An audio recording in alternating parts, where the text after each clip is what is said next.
you when you're ready, Fred. Okay. Everybody, thank you for being here.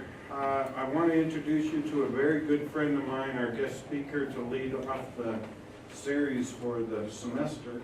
This is Dr. Greg Hope. He and I have been friends for at least on the order of 20 years. And he's been working on spectroscopy, Raman spectroscopy, during all that time. He is one of the world's experts, particularly when it comes to sulfide electrochemistry. And I am going to leave it at that because he's just going to talk to us about Raman in general, how it can be used, what it's about, etc. He has 137 publications to his name, something on the order of 40 professional publications, project reports from grants and contracts that he's had over the years. He comes to us from Brisbane, Australia.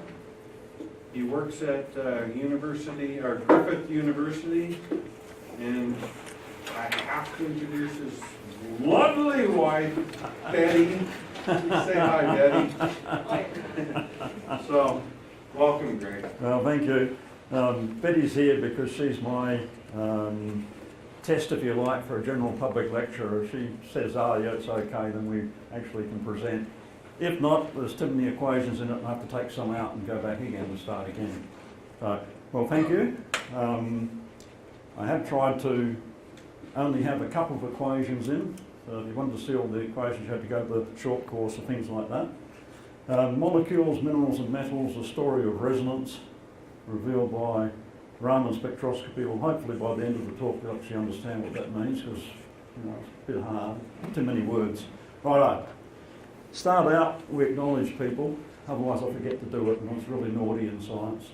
So Ron Woods, Kim Watling, Gretel Parker, Kun Zhang, all people who work with me in Australia.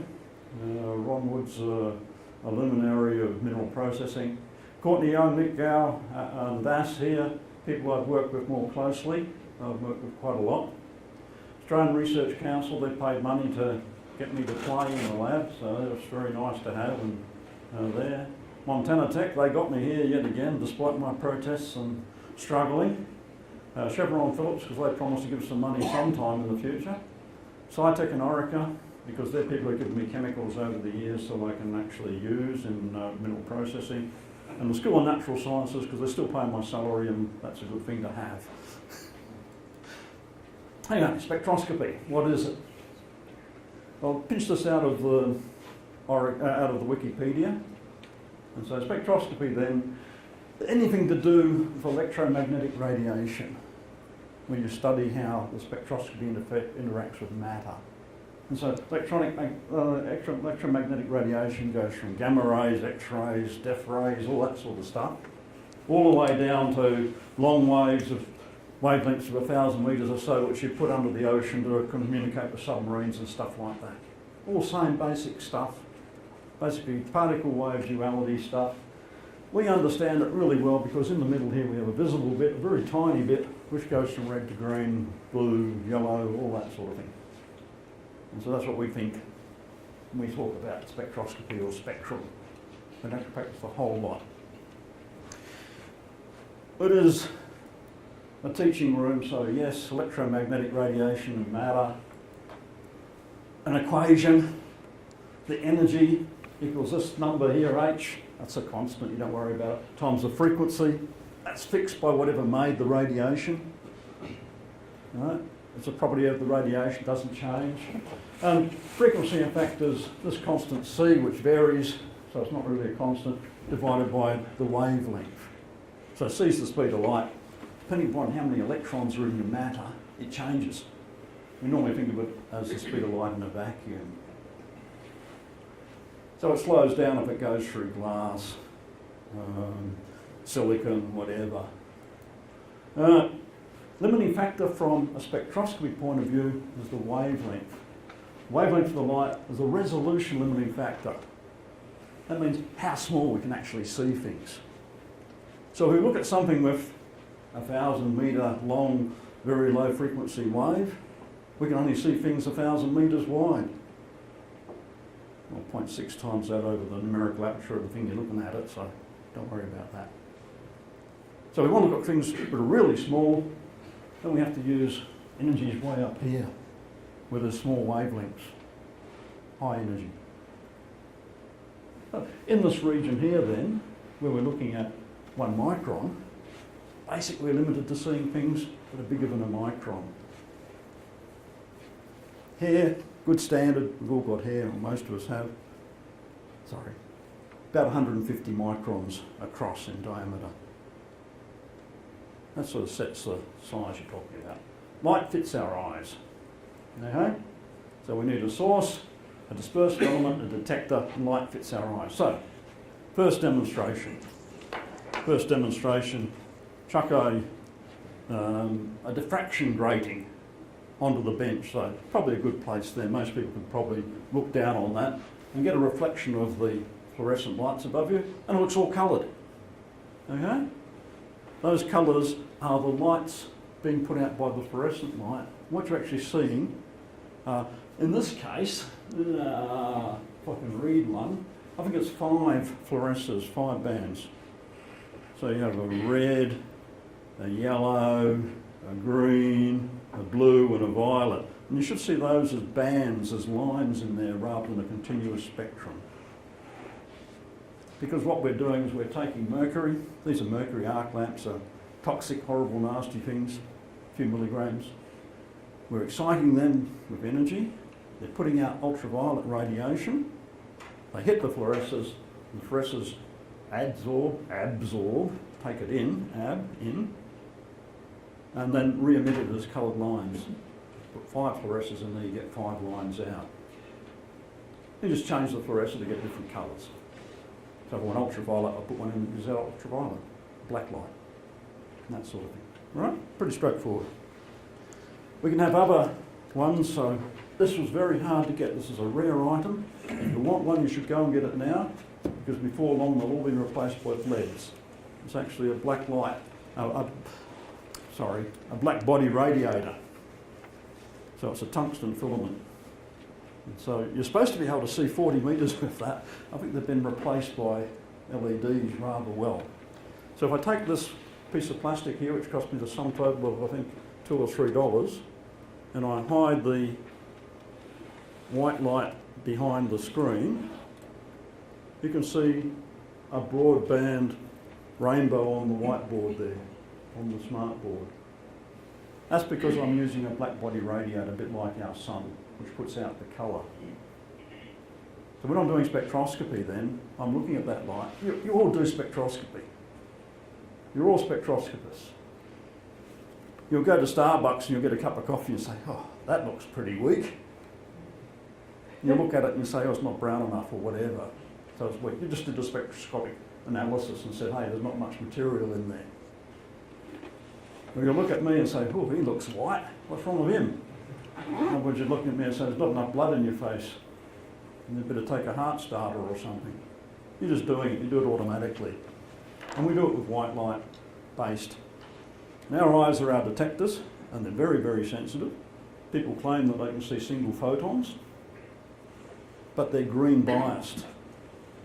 We've evolved to have a green bias. So, we'll continue on. Right. So, this all started then with Lord Rayleigh. Real name John Strutt. He was actually a noble right from the start. He didn't get it by doing good things. He was really one of the people who were a noble and did pretty well. So here's a poem, yeah, right. And in 1871 he started a series of publications in the Philosophical magazine. Now, these days we sort of say if you don't go out of uni with a job, you're starting out a failure. People like this guy, John Willard Gibbs, of Gibbs for Energy fame, a whole heap of scientists of this time didn't ever get paid. Gibbs only started getting paid when the university he was working at found he was going to leave because he was going to get paid by another university. That was something after he'd been there for 15 years. He couldn't communicate, so he probably didn't tell me he wanted to pay right. But, we should go on. So, right, next step. This is what Rayleigh decided was good. He said that the intensity that you see is the intensity which is there some horrible factor here which depends upon the nature of the material, divided by the wavelength of the light raised to the power 4. In other words, it's the wavelength times the wavelength times the wavelength times the wavelength, sort of amplifies it, times this factor here which says, well, that's the angle you're looking at it from. So it's a space-determining thing. This is the property of the material. What was he talking about? Talking about the colour of the sky and the scattering of the light.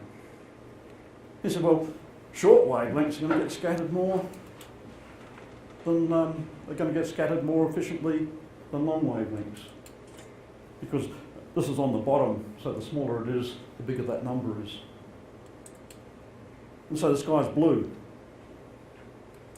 That was good, that was an impressive sort of thing. Look at the date, 1871, they just coined the words like electron. They didn't know about, really didn't know about protons, didn't know about neutrons, didn't know about, this is about the time they're putting together the periodic table of the elements and sort of saying, hey, there's some order in life here. Bit unusual.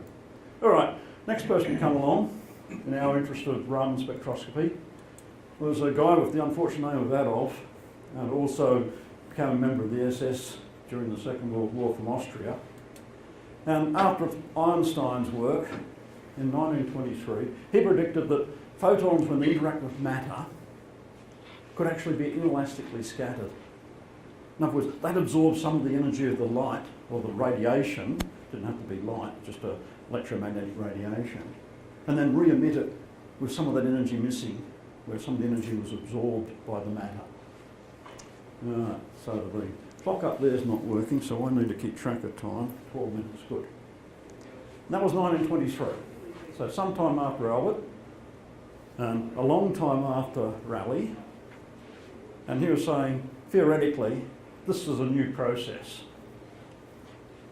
Next person on the scene then was this guy, Raman. So the first part of his name just tells the family history of the Raman person, and so he always called himself Raman. He's a physicist. He got the Nobel Prize in Physics for 1930 because he discovered this new form of radiation.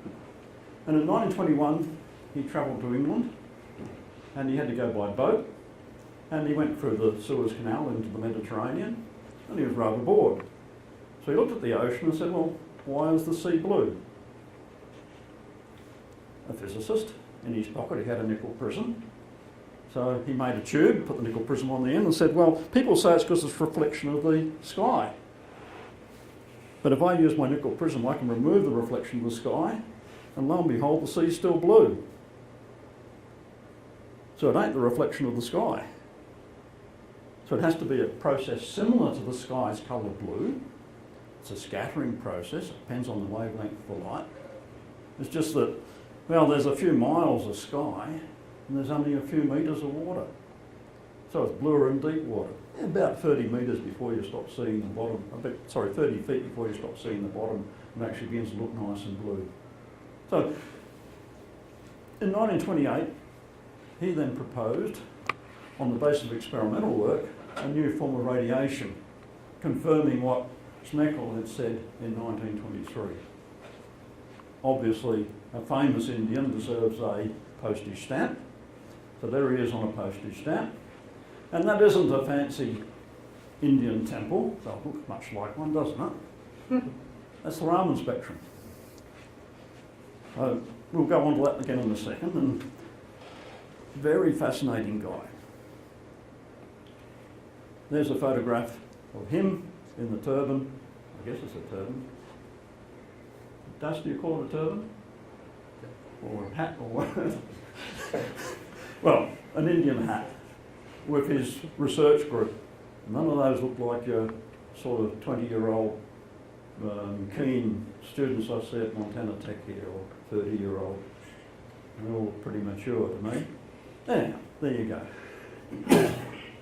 So that's why he got his Nobel Prize, because this is a Hilger & Watts lighthouse. This is a mercury arc lamp, where you have two big electrodes and you really excite mercury up, just like these little suckers up here. And they put out a whole series of lines which correlate to where the electrons jump between the orbitals of the mercury atom.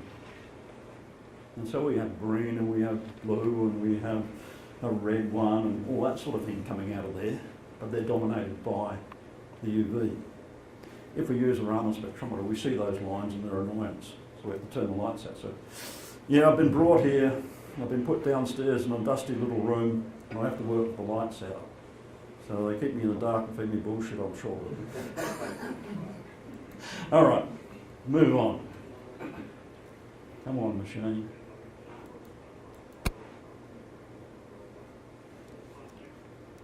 Go back. All right, go back more. So that's the actual. Somehow I managed to mess up the machine again.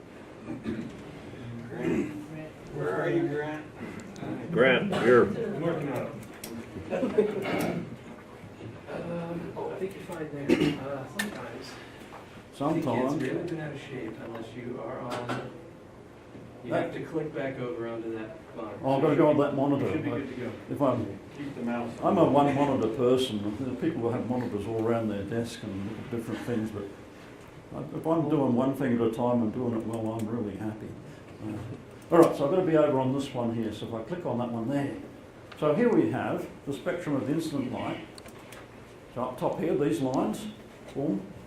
Sorry, I'll try and be a scientist. I shake too much. That's the problem. Okay, these lines here are the mercury arc lamp lines coming out. All right, and down the bottom we have those lines. It's a photograph. It's from Nature, 1928. So they're obviously trying to get their paper published in Nature just like we are these days. So they've overexposed the bottom one. Same as up top there, but we've got these extra lines in there. Good. So be over here. Right. He's Indian. Didn't have any resources to start off with. How'd he do it? He had a heliostat. That's the thing that tracks the sun, collects the sunlight. So he used a heliostat, made a sunlight source, put himself a beam of sunlight, put it through a prism, and then used coloured glass filters, which you can break bottles for or whatever, to filter out the lines that you didn't want to see. And then in the dark, he used his eyes as the detector. And when he could see it, then he applied for research funds to say, I want to do this experiment. It was a great experiment. And they actually gave him funding to buy that arc light you saw in the previous photograph, so he could repeat the experiment and get the data, which he could then publish, because otherwise he was just start telling people, I can see it. And none, of course, will believe you, unless you have evidence. So there you go. And he called it the optical analogue of the Compton effect. Raman and Krishna, Nature, London, volume 121, page 1928, page 711. So you can look it up. Or you can go to the Wikipedia web page, whatever it is, or the web page which relates it and get the information too. All right, so what are we doing? This is what we're doing. We're shining light in. It's a wave and a particle. We'll put them as a wave. It interacts with matter, stuff containing electrons which are localised, and then it's re-emitted either as elastic scattering or transmission. So when we shine light on, here we have, this is why you drink filtered water in Butte, Montana. Oh, look at me shaking, terrible. All right, you should be able to see the red light over there, the red light bouncing back on my finger, and maybe the red light on the glass. The glass is doing the scattering. But the water's got nothing in it, therefore it's not doing any scattering. So I'm transmitting, there's a bit of reflecting. So there's my light coming in, that. There's also this other stuff called inelastic scattering going on. Now I can show you some Tyndall type scattering because I brought my coffee in and my milk. And if I put a drop or two of good quality Walmart milk in here, two, and give it a stir, I've now put a whole heap of micron-sized fat particles in there. Now they reckon that if you look at that carefully, it should look blue to you. No, it should have a blue tinge to it.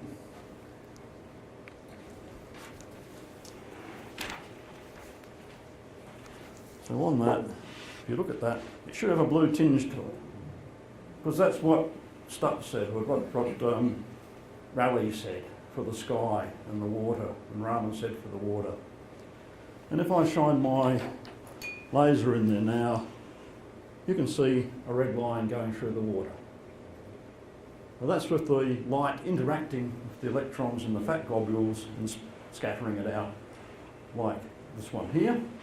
And because they're all in there, they scatter in 4 pi rather than in one particular direction. Alright, good. So there's this other stuff here called Raman light, inelastic scattering, where some of the energy's been absorbed. Okay, so coming over here and clicking on this one, light, both a particle and a wave. The particle type character is that it comes in packets of energy, E equals h nu, one quantum of energy.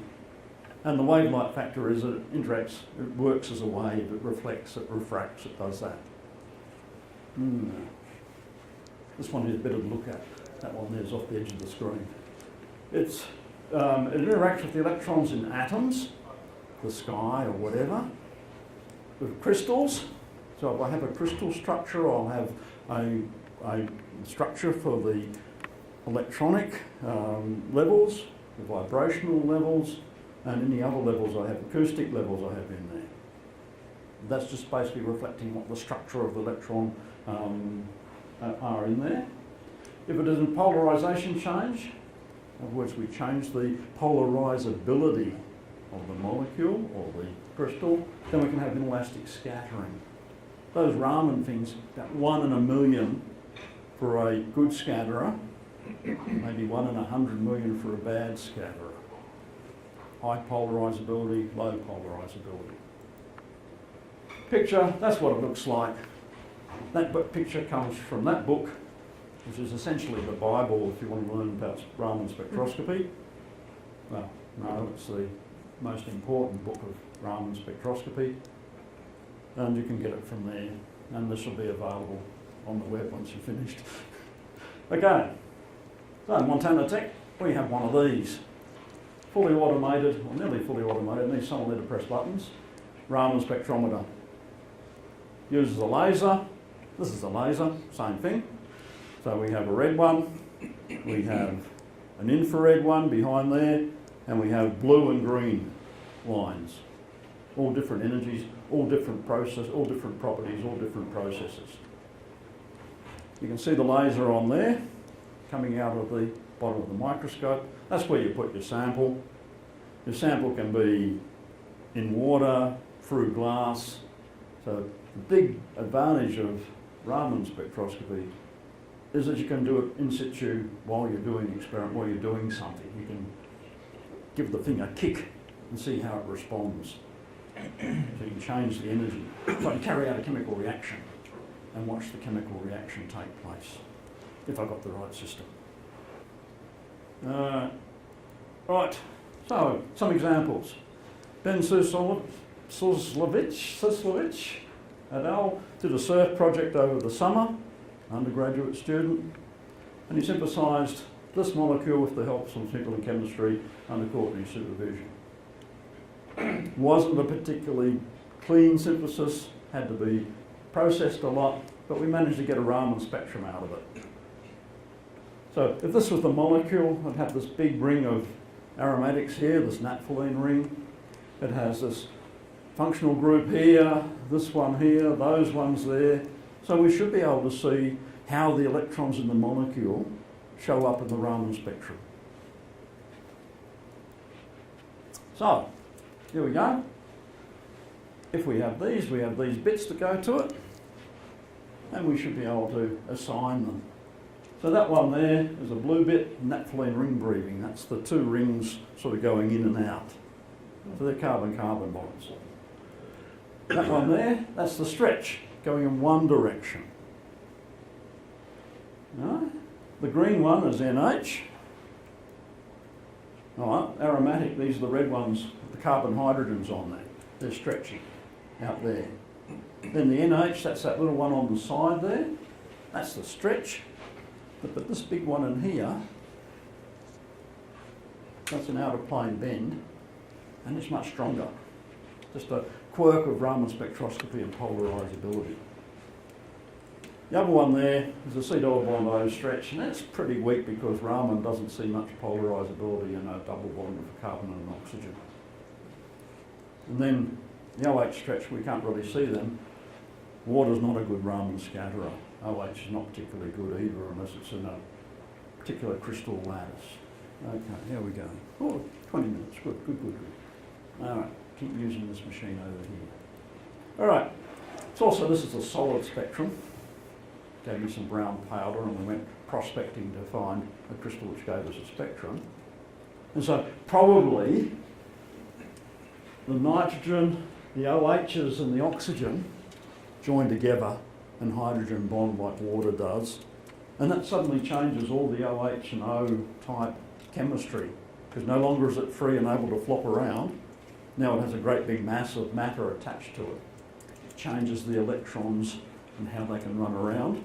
Therefore it changes the Raman spectroscopy.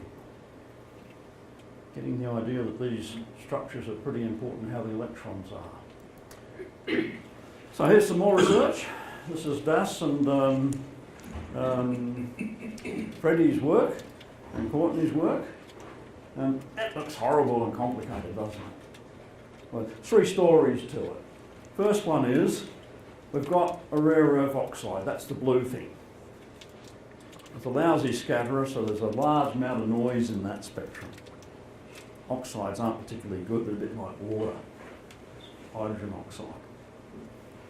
The green one, that's the pure flotation reagent we want to stick on the surface of this oxide. And then the red one is when we've stuck it on the surface of the oxide. And so you can see this is probably the strongest band. That's the CH stretch of the aromatic. And these other ones in here, a bit complicated. Yeah, but we can see them sort of fitting in there. If I have the pure solid compound, it's a lot different when I have a few molecules stuck onto an oxide surface. I've changed the electron distribution of the pure solid compound when I've now got isolated molecules on an oxide in some small amount of locations. This is normal Raman spectroscopy. It's not enhanced in any way. We haven't monkeyed around with how the electrons see the light. Yo. So we know Planck's constant and the velocity of light now to about a gajillion decimal places. Are we still sticking to the old centimeter to the -1 for energy?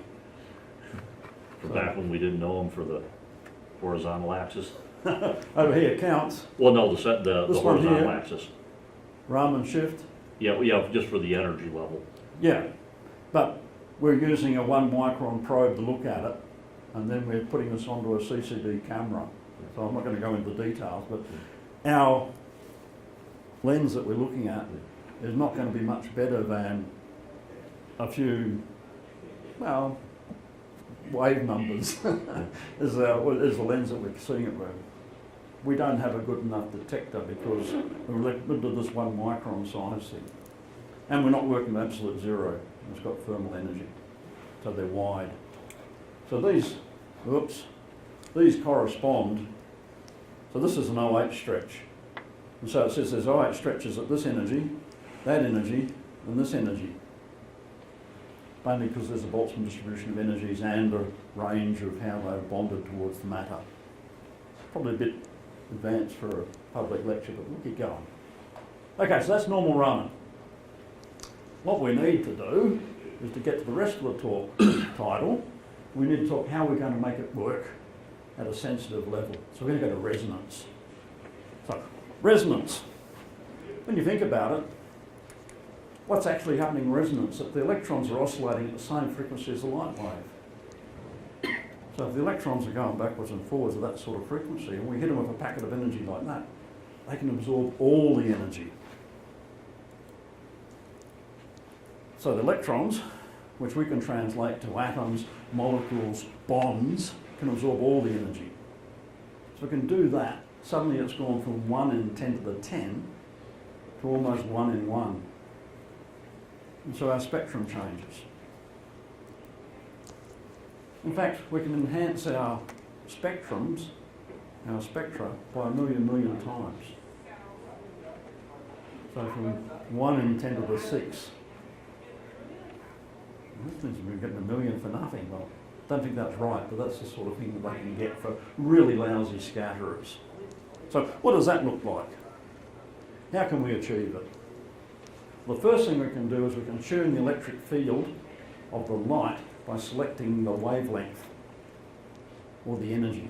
So if we know that a bond has a particular energy, we choose a light which fits that or overlaps it. Never heard of it, they say. All the fluorescence detection of all the biological processes we're working on use that. We just simply put the light in there where it's absorbed and then go and look for where it's re-emitted. So all our fancy fluorescent detection, which is doing a lot of our diagnosis for us, that's what we're using. Because it's efficient and it works. Second one, then we call that resonance Raman. It's just straight resonance. Second one we can do is we can contract, keep the light, what we use, but change the structure of the material we're using. So we make nanoparticles or microparticles which then have resonances which are matched well to our light.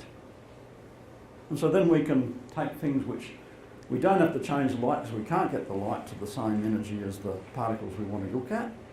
So we change the surface onto which the particles go. So do we have some examples? We call those surface enhanced, SERS, or tip enhanced, TURS, Raman Spectroscopy. All right, well, that sounds pretty difficult to do. Well, yesterday or the day before, this is what we were doing. Resonance Raman Spectroscopy. A couple of people came in with a bottle of green gunk, and we took took one of those algae cells out, and we covered it with a bit of plastic, and we chucked it onto the Raman spectrometer, and this is the spectra we got out without even changing the data properly. We got resonance Raman instantly.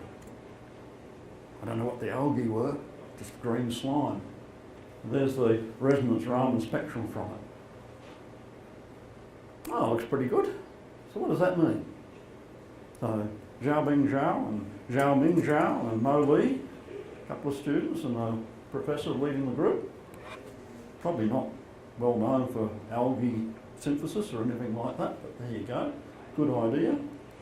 Well, one of the things in algae is this stuff called chlorophyll. The other one in them is carotene, stuff to make carrots orange. Both these, heavily conjugated, have great resonances in the region if I use 457 nanometer Raman laser excitation. That's why I've got the resonance Raman. We tune the laser to suit these molecules. So that's chlorophyll, that's the carotenoids, and there's the carbon double bond carbon, which is characteristic of both these big chains. And as we know more about whatever's there, we use our nanometer, 100 nanometer stage to move around the algae. Well, not me, because I'm going to run away. But then, they can actually learn a lot more about what's going on. They might even be able to assign some of these other bits to the other chunks in there of the molecule. And I did a quick search and there were a couple of papers published on it. One review article. So there's a bit of chance in there to do some good research with the machine. And of course we're only just starting, so there you go. Oh, got to get over on this screen somehow. Here we go. Right. Another example, May, June 2016. For anyone who's got a biological bent. Heme in protein elucidation of oxidation state in situ. So this is some people at Renishaw, people who made the machine. So obviously going to be state of the art, got all the machines they want to play with. Got a bit of money because Montana Tech bought one of their machines, so we got that to spend. Oh, there you go. So there you go. What did they do? Well, they compared this immunofluorescence thing I was telling you about, which is the resonance type thing which has revolutionised a lot of diagnosis. with their Raman technique. So here we have 200 micron resolution to see where things are happening in whatever the hippocampus is of a mouse or a rat brain, and looking at the heme. And they said, oh, we can look at that. Let's have a look at Raman. That's 100 microns. This is 200 microns. So it's almost a 10 times magnification of your window that you're looking at, and you can see structure in there. Here you can just see regions. Don't ask me what it means, but it was good enough to get it published. I'm just a poor little physical chemist who's interested in interfaces. But there's an opportunity. And then in another part of it, there's the immunofluorescence on the same scale. There's the Raman. Immunofluorescence just says, hey, the thing you put the green fluorescent jellyfish bug on resides here. Raman says, this is the bond we're looking at. And there's resonance Raman, a bit like I could say, there's the chlorophyll, there's the carotenoids in the algae, just looking at it and spending about 5 minutes looking at it. All right? And then it says, it gives the figure there and all that, and the thing there. So this is how we actually engineer our surface. That's what Simon's doing. We take our smooth gold surface, we dissolve the gold, then we plate it back out again. Pretty crude, but what it does is it grows these dendrites. Here's 1 micron, so you can see these are nanometer sized dendrites. So when I hit that with my laser, the plasmons, the surface plasmons in that gold, which means the electrons can't run very far, therefore they have a resonance, interacts with the light. That's the size of my spot. So I average all that when I do the Raman spectroscopy. About a micron across, so you can work out its area. What it means is that if I have if I have a monolayer on there, I'm getting the spectroscopy at about 500 atoms. That's the maximum amount I'm getting from that. 10 to the 23 atoms per mole, molecules per mole. So I'm getting 5 by 10 squared times 10 to the minus 23 of a mole. I can't even imagine how small that is. 10 to the minus 20 of a mole. Pretty tiny, isn't it? We can dope silicon to do everything we want to about 10 to the 14. So this is 10 to the 6 better than what we dope silicon to control the properties. So, yeah, okay. So we can also, here, this is Simon's work from this morning, just to give you some idea. We did some gold. The gold's been sitting around for a while. He's put it into tetraborate solution. We've shined the laser on it. And look, we found dirt. Sorry to say that, but that's hydrocarbon dirt. But we found 500 atoms of hydrocarbon dirt. And so here's the hydrocarbon blown up. It's just there. That's so we can identify it basically as hydrocarbon dirt, CHs and all that sort of stuff. No? In other words, it has to be cleaned.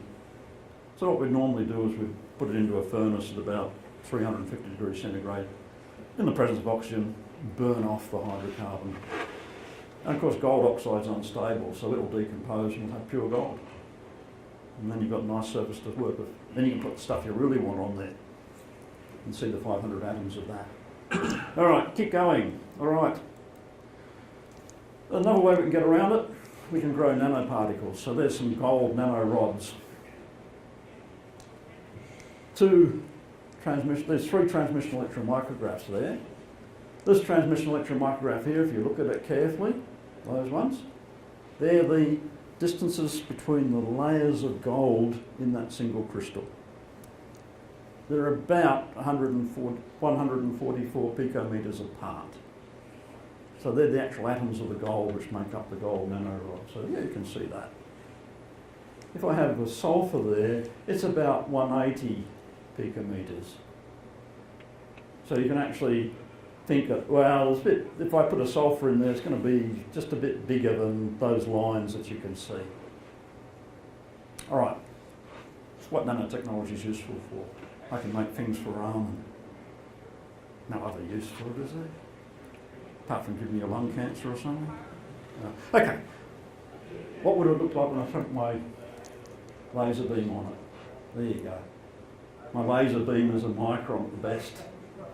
If I'm doing nanotechnology, I'm only going to get an average no matter what I do, am I? So there you go.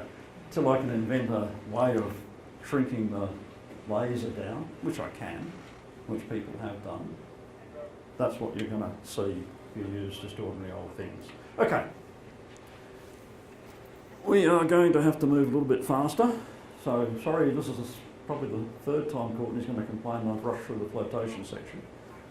Most flotation is done with a xanthate. Copper, silver, gold, all that sort of stuff, they use xanthate. They buy it in 1-ton sacks from China. They're putting people like Cytec and Orica and all those out of business because there's no longer any market for it, so they can't make it that cheap. And the occupational health and safety problems in the rest of the world are such that they're not allowed to make it because it might cause something. That hasn't happened in China yet, it will. So at the moment, we're doing all the things that we probably shouldn't do, like mining the sulphides here and sending it off to places like China to have them smelted so we can buy the metal back. In other words, we're exporting our dirt. Yeah, all right. So R represents a hydrocarbon. I'm on the wrong screen again, sorry. That's how it works. Hydrocarbon sticks to the sulphurs or the lead, whatever, in the minerals. Won't stick to the sulphurs, to the metals and the minerals. Forms an oily surface, and then when you bubble air through, the air sticks to that oil and takes the bubbles out. Right, good. And we can have ethyl, propyl, isobutyl, isoamyl, all sorts of things to change the degree of hydrophobicity and therefore reduce the selectivity of what we're collecting. And we're putting sub-monolayers of the stuff on there, or monolayers max. So here's some electrochemistry. It says potential on there. Just remember, just read it as how much I'm changing the energy level of the universe by. So I'm applying a potential to it. Exactly the same technique as I take aluminium oxide and make it into aluminium metal. I just sort of say, I don't want aluminium oxide, I'll give you lots of energy, we become aluminium metal, and it says yes. I apply Gibbs free energy rule to it and go more negative than that and it goes to the metal. No? Didn't actually think about that, did you? Okay. Well, that's thermodynamics. This is kinetics. That's physical chemistry in a slide for you. So this says, this is the energy level of the universe. This one says how much is taking place. It's current, microamps, microcoulombs per second. How many electrons are going in and out. So this is Australian thing, so negatives, minus, minus, and plus, plus in those quadrants. American puts minus, minus up here and plus, plus down there reversed. Northern Territory, Southern Hemisphere thing. That's sort of minor detail. All right, back over the screen. And so this is SERS. So this is taking my silver, or gold, or copper, which are our typical SERS nano machinable materials, and running the spectrum on there. In this case it's all silver, and here I have the pure compound, and then what I see in the SERS, surface enhanced Raman scattering. So this is normal Raman, and this is the surface enhanced Raman. This is the solid, this is in the liquid, this is in water. This is, I don't know, about 1 mole per silver bar, it's called 108, so probably about 100 mil. And this one here is 10 to the minus 4 moles per litre when we actually set it out. So this one's probably about 500 atoms, and this one's probably about a cubic micron or whatever it is. So there they are, this isoamyl, isobutyl, and isopropyl, just to put them together. And basically we're saying, hey, we've formed a chemisorb layer of the ligand on the silver. Right, move on. What about our gold nanotubes, our nanorods? This is mercaptobenzothiazole. Lovely material to work with. Good Raman scatterer. Raman Spectroscopy is always looking for a good scatterer. All right. So this is a good Raman scatterer. That's what it looks like. All right, this is thiazole ring here. And this is a mercapto benzo thiazole. 3 bits to it. So this is sodium mercaptobenzothiazole. That's the stuff you get given by Orica or by Scitech when you say, please give me some flotation reagent. And I promise to acknowledge you when I actually talk about it. But don't charge me for it. And I usually say, okay, how many kilos do you want? And then you've got an occupational health and safety problem, because what do you do with it? You have to go and get special approval to keep it in the lab. Anyway, so there is the compound that you get. This is the gold compound, just to make sure you're not making a gold compound on your gold electrode. And this is the dimer. This is the dimer we found exists when we oxidise it. Other people have found that there's only one sulphur there. So they've actually broken the molecule. So you can have a dithiolate or you can have a monothiolate. So in ours, we make the pure compound. We're good, we do our NMR. NMR is fantastic. It doesn't show the impurities, but it gives you a nice spectrum. So you can actually say what the structure is. And see the sulphur bit there. And so then we can look at it and we can see the various components. You see they're different. So when we run our SERS on our 500 molecules, we can actually say, oh, I think it's in that location. Right, move on. So here's the SERS. This is on a gold electrode. And this is various points on the energy of the universe scale. So down here, we're trying to reduce everything. We're not trying to grow any compounds. Up here, we're trying to grow a compound. We're trying to oxidise the gold. Right. So reducing at the bottom, oxidising at the top. 10 to the minus 3 molar, sodium MBT, pH 9.2. These things are usually pH sensitive, Pourbaix diagrams type thing. Okay. And here's the gold electrode at 0.3 of a volt, and you can see we've grown lots of MBT2 down here as well. And if we change the concentration, we change the amount. So it's not a chemisorb monolayer. Otherwise we have the same amount, unless it was so thermodynamically unstable it wanted to run away from the surface. All right. This is how we do TURS. We coat the tip of a AFM tip with gold, and then we bring it up to a surface. So this is one carbon, single wall carbon nanotube. It comes from the people who sell AFM machines. I have one. Never been able to use it properly, but I have one. Only cost $500,000. And in here, we have the D band of the carbon nanotube and the G band of the carbon nanotube imaged. It's 10 nanometers resolution. And that's 100 nanometer scale. So we can use TURS to look at less than 500 molecules. Well, somebody can, I can't. I've got the machine. Never been able to get it to work. No. Well, I can use it for AFM, I can use it for magnetic AFM. I can use it for tip indentation, but TURS is a different story. Just for example, here's a human hair. This scale here, 1 minus 150 minus 100 minus 50, 0. That's microns. That's a 50 micron bar. That's a cross section of a human hair.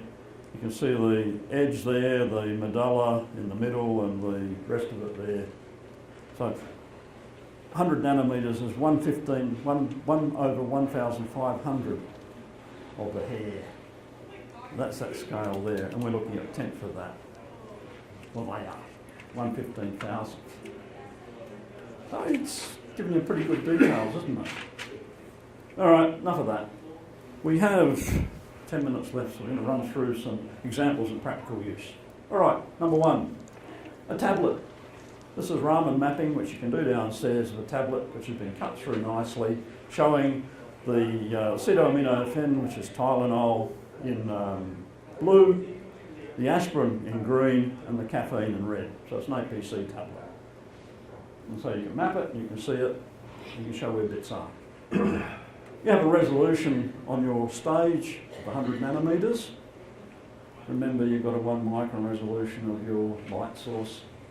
So you really can't see anything better than 1 micron or a bit bigger. Look at the scale, 400 microns. That's probably about 2 days worth of data acquisition and a PhD in data massaging to get that sort of a result. So I don't think you're going to go in there and put your sample under there and come up with the answer instantly. Oh, wrong screen. All right, this is one that I did. So what I have here, not very good, is I have a bit of chalcopyrite in a quartz matrix which was smuggled out to me from Indonesia, because Indonesia won't allow any of its mineral samples out. It was probably acquired before they put that rule in place, and that's how come I got it. But now you can't get any ore out or anything like that from Indonesia. Ore has to be processed before it comes out. So what I've done is I've mapped it, and then I said, okay, well, I know that silicate is about around 490. So I put a window over it and said anything that's got a spectrum around 490, give it a shade of green up to various intensities. And so the green around there is the quartz that's around it. I then said, okay, well, I know what chalcopyrite is. That's around 300. So let's map the chalcopyrite one as red. Now this mine was losing a lot of its copper. We couldn't work out how. We couldn't work out how ever, because this is 150 micron sized particles. Great, perfect for grinding and floating. And so we looked a bit deeper, and then you find that, hey, there's cobalt all over it. So what was happening is that the cobalt on it was being crushed, being lost into the tails. It was being very small as they're doing the crushing, very soft. So they got all the chalcopyrite. It's really a gold mine. They got the gold, but they lost the cobalt, so they lost some of the copper. It's an interesting mine. It's in the mountains of a little island. They suck up seawater, grind it up, and then they send all the tailings back down to the ocean and dump it over the edge of the island. So again, wouldn't be allowed to do that here. Wouldn't be allowed to do it in Australia. But then whoever's running the mine is exploiting the rules there. Okay, one of my students, Vincent Otieno Alego, works for the feds in Australia. His job is to, well, catch baddies, I guess. He's a forensic scientist, PhD in Raman Spectroscopy. Here's a paint chip, about 1 millimetre in size. When they look at that paint chip in the SEM, they can pick out a whole series of layers.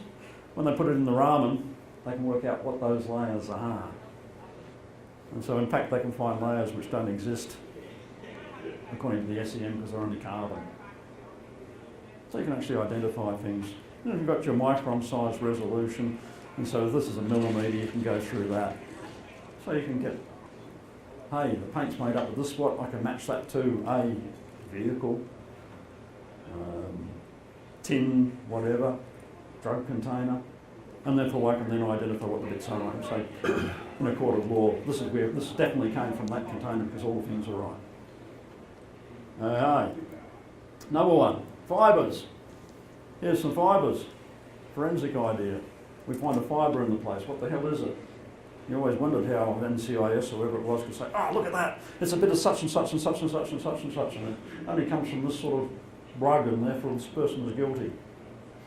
And first, what you actually have to identify what they are. And so you can say, well, one's polyester, one's nylon, one's cotton. And so you can identify the chemical properties just by taking the fibre and putting it in the Raman. Ah, here's another practical one, Greg's hair. It's getting a bit grey. Oh no, yeah? So we can take some of Greg's hair and we can look at it. And we can look at the cortex. No, that cortex? I don't know. That bit on the edge of the scaly stuff. I'm not a biologist. And we can get the Raman spectrum. Right? We can then say, okay, well, I can also slice it there. And so now I have the medulla and the cortex and the stuff around the edge. And look at it. Cuticle, there you go. I've got my hair chemistry right. And look at that. And then I can say, well, I get pretty lousy spectra from that.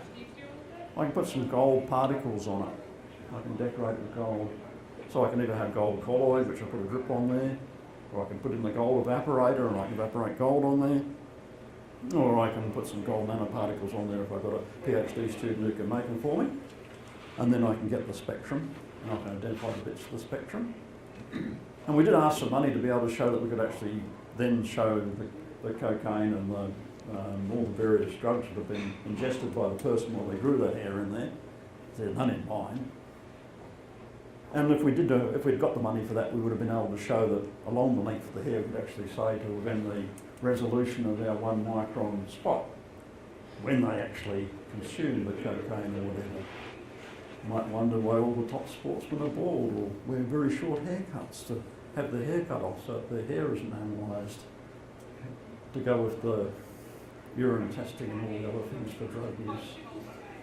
It's not because they've all lost their hair. All right, and then to finish off with in our last 5 minutes, ones that I like to do. One of these three is a diamond. Is it that one? Is it that one? Or is it that one? I reckon you wouldn't know, even if you had the real one in your hand. And even if you're a jeweller, you might have trouble. One of those is a diamond. One is a cubic zirconia, probably the one that shines brightest. And one is tungsten carbide, stuff you use to drill holes in concrete with. Let's go a bit further on then. Here are 3 diamonds. There's my diamond on the bottom there, but they won't give it to me. The Hope diamond. This one here is the Dresden green. And that one there's just one off a website I found which looked pretty. So of these 3 diamonds, this one's blue because it contains boron. It's natural. This one's green because it's been irradiated, but naturally. So that's Dresden, so it's in Dresden. These all came from India, by the way, not from South Africa. This one's worth about $250 million, but can't afford it. And Smithsonian won't sell it to me. In any case, it was stolen from a Maharaja or somebody in India and purloined through France, and Marie Antoinette lost her head over it and things like that. Gem cost only, ordinary one, about $20,000 per gram. Not bad for an unstable form of carbon, is it? I tell my students, don't buy your girlfriend a diamond ring, you give her a bit of graphite, it'll last forever. No one believes me. So that's your diamond. Hope diamond, $250 million, yeah, good, I'm valuable. It's about $27.5 million per gram. So next time you put salt on your hamburger, if it were a diamond, gram of salt, $27.5 million. $5.5 million per carat if you want some of these strange, unusual things, because most people can only afford a carat. It probably costs them about $10,000 these days. Yeah. All right, that's just the Hope one. Raman Spectroscopy, beautiful. Huge, great band. Couldn't be confused for anything else. Uses a primary standard, one of the best scatterers we have. All right? Couldn't confuse it no matter what you did. Chuck it on the Raman spectrum. One of my favourite things was to grab a bit of jewellery or something, go down the Raman spectrometer and check it out. I tried to do it with the Japanese visitors. Not one of them had any jewellery at all on them. All right, next one. This is cubic zirconia. All those are cubic zirconia. Man-made. Therefore, we can add lots of things to it. So we can add chromium to it, we can add nickel to it, we can do all sorts of things, make it really pretty. And cubic zirconia is soft, so it's pretty easy to polish and cut and stuff like that. And we can make huge things out of it, not too hard to make. ZrO2, it's just a sand, byproduct of sand mining. We need lots of titanium dioxide to make white paint, or the basic white paint, and this comes as a byproduct of that. Cost, about $13 a gram. You can still buy them on the web as diamond simulants, and they'll charge you $350 for a carat or whatever, but $13 per gram.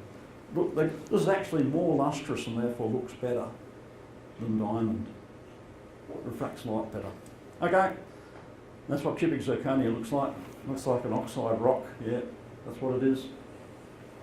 Then the next one then, this one. I'm going to buy some of these. This is tungsten carbide, the stuff you use to punch holes in rocks with. That's single crystal. And of course it's man-made, so you can make nice pink ones and you can make nice blue ones. This is almost as hard. Most jewellers wouldn't be able to test the hardness difference between that and diamond. And it's got great clarity, not quite as lustrous. It costs about $500 a gram. So for 5 carats, about $500, I can afford that. Carat size, about sort of engagement ring size for a good sized engagement ring. 0.2 of a gram. Yeah. And that's what it looks like. This looks just like tungsten carbide. So this is, the thing is, tungsten carbide has a whole host of allotropes that they work at. But there you go. There you go. So it's about 4,500 counts. That's a crystal. And it's not bad. Hey Greg, you keep saying tungsten, but it's silicon carbide, or is it? Oh, it's meant to be tungsten. Sorry, it's meant to be silicon carbide, not tungsten carbide. Tungsten, well, working on tungsten carbide yesterday. The silicon carbide, sorry, it's the same stuff as wet and dry. Not tungsten carbide. Edit the transcript, please. All right, so when you put them together, moissanite, silicon carbide, green, diamond red, cubic zirconia blue, times 15 to scale it to the same scale, times 8 to scale it to the same scale, diamond is unscaled. And then last second, if I can indulge, since my wife is sitting in the audience, we went to South Africa, went to there, and one of the things we did, we bought some tanzanite crystals. We bought some tanzanite earrings and a tanzanite ring. So these are tanzanite earrings. There's the tanzanite ring. Here's an example off the website. This is one earring under incandescent light, and this is the same earring under fluorescent light. It's dichroic. So when you shine light on it, it can either refract blue or mauve. In actual fact, like all gemstones, when they dig it up out of the ground, something totally different. It's sort of a brown colour. Like all gemstones, they then value add it. We're all told to value add our courses, make sure we retain our students, attract more students, all that sort of stuff, yeah. So what they do is they put it in the furnace and cook the hell out of it. The brown goes away and the blue and the mauve come to stay. You then cut it as big as you possibly can and then sell it to unsuspecting customers. Well, we bought them at a good price. Of course, if you're a spectroscopist, you then grab those earrings, you get down and put them in the Raman spectrometer and say, okay, well, what are they? Well, they're supposed to be calcium aluminium silicate, bisilicate with some water in them, a bit of chromium and strontium to give them the colour. Down here, that major one there, that's the quartz, that's the SiO4, 2-. This one here, up around here, this big one, that's the Si207. So that tells you the ratio between them. Didn't have any standards. But I could then have a ring which we bought from a different manufacturer in exactly the same city. Nice and blue, doesn't look as purple, and we can look at the silicate ratio to the bisilicate ratio, to the chain to the tetrahedron. And you can see they're different. So even though they're both tanzanite, they come from different deposits and have different chemical compositions, which we can see with Raman. Finish off with then, put them all together.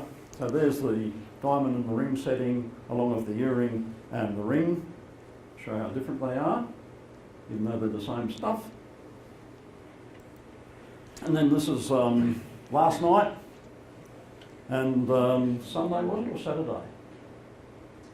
Saturday. So here is a badger over near Wye River, is it? Yeah. Wye River, which we managed to spy and grab with our camera. And then last night we were down in the Jefferson Valley and we saw a beaver. So it's not Courtney's beaver, which is down in the Silverbow Creek, but it was close and it was eating and it was swimming. So we're pretty keen wildlife photographers, and there's nothing left to say but thanks.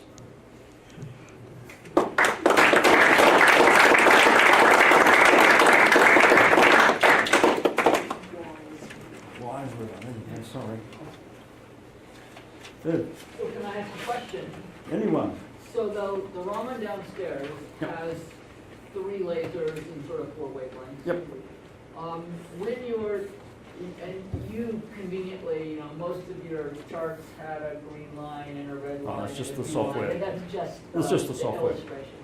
But when you are looking at a sample for some purpose, do you look at it in all 3 wavelengths, or do you pick one of them and do the Okay. scan with it? First thing you do is you say, what is it? It's algae. It's algae. Okay, my first response to algae is, so I'm going to look at that with a near infrared laser. It was totally horrible. Because, okay, it was a good choice because we didn't want to have the fluorescence, and near infrared has less fluorescence than the other one. But the 457 was resonance Raman. And so we got 1,000,000 times improvement in signal when we went to that one. And so normally what you worry about is that the wavelength, so the blue one has got the most energy. Same reason you get sunburnt when you go out in the sun. The UV gives you sunburn. It destroys cells. It destroys compounds. So you usually go for the lowest energy one. Well, you go for the cheapest one, which is a 633 nanometer, because it lasts forever and costs nothing. The 785 is more expensive, so if the 633 doesn't work, you go out and have a look at that one. Then you go to your standard rockhound type laser, which is the argon iron, which is the 514 or the 457. Because it's got a lot of energy and you want something like a rock to actually withstand that energy. You don't burn it. So we went to 514. I said, well, that looks pretty good, but might as well use the 457. So with the algae, I went to that one and we got resonance Raman. And our signal went through the roof. We had to turn our power down on our laser to 1% because we were blasting the thing apart. It was just absorbing too much energy. And we still got the spectra like I showed you. And so when you're looking at the minerals, the diamond and the tanzanite and stuff, you use... Just use green. And then when you're looking at the flotation, organic... Okay, we're doing surface enhanced Raman. We have to tune the metal to suit the laser. And so if I'm using copper or gold, I have to use a red laser because it's a red metal. And I have to make the particle size small, make it work. So I'll use 633 or 785. Now, 785 has a scientific problem in as much as we're using a silicon detector. The detector needs 1 electron volt, about a micron wavelength of energy, to actually excite the electron from the conduction band of the valence band and therefore charge up the detector. Which means that if I use 785 nanometer laser, I can only go out about 2,000 wave numbers away from that laser. So I can only see up to 2,000. So I can't see any of the carbon, hydrogen, nitrogen, hydrogen. So I'll only be looking at sulfur sulfurs or carbon oxygen sulfurs or things like that. But it is 10 times more powerful, therefore it is a powerful weapon of the armoury. I can use the blue laser and the green laser with silver because they match the surface phonons more accurately. Is that? Thank you. So basically, experience is the first thing, and having a person who's done some Raman work or reading a few papers beforehand will help. Yo. Does Raman work on detecting the difference between an artificial and a natural gemstone, such as artificial sapphire or artificial diamond? If you can see through the Can you substance. repeat the question so that... Okay, the question was, can Raman identify the difference between a man-made material and a natural material, such as diamond or whatever, Sapphire. or sapphire? Since, any good watch except mine will have a sapphire screen on it because it's made that way because it was made for NASA and all that sort of stuff for their spacecraft. The answer is no. If it's got a Al2O3 structure or a carbon-carbon diamond structure, to the Raman will look the same. But yes, because if you can see through it and you have the long working distance lens that the Raman has, you can then focus in there and see if there are any TiO2 inclusions or water inclusions or defects which have got carbon in them, which only come with the natural thing.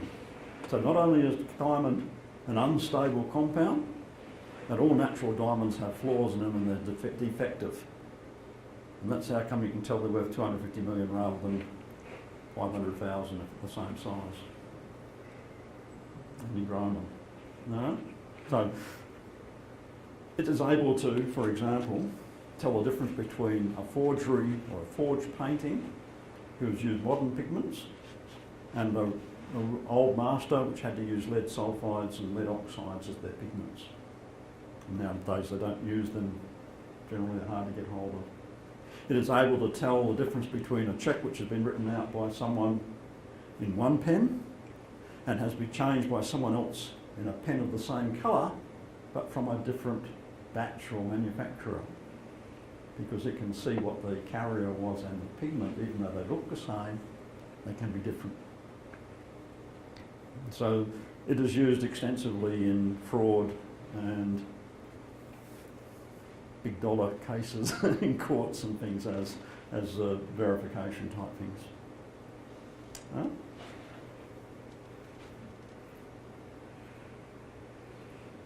I'm free.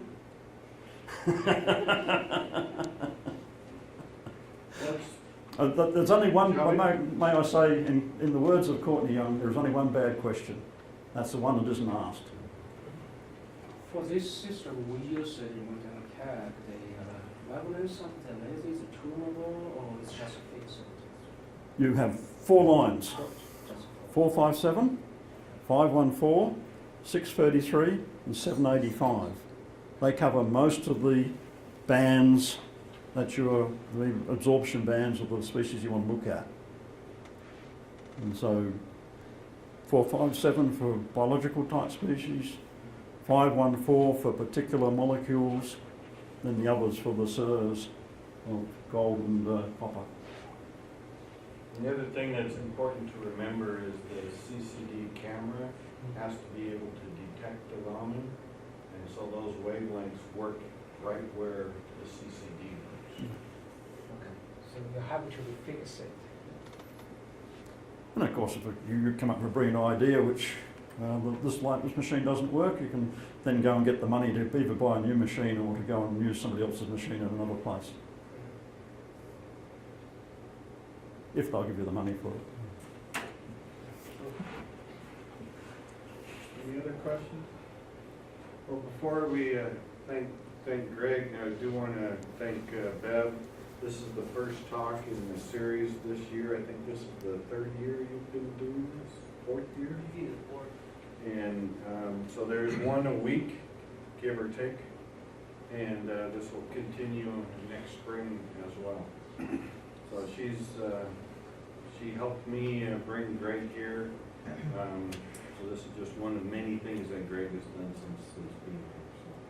So the talks are all in different rooms around the campus. Some of them are sponsored and organized by the Montana Bureau of Mines and Geology, and those are in the Mineral Museum.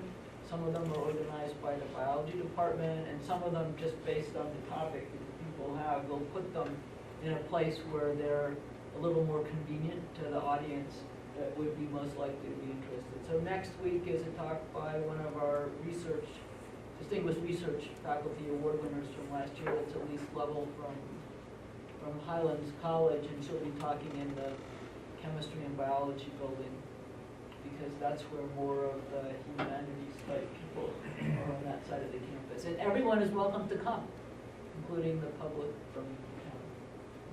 Thank you. Thanks, Bev. Great, thank you. Thank you.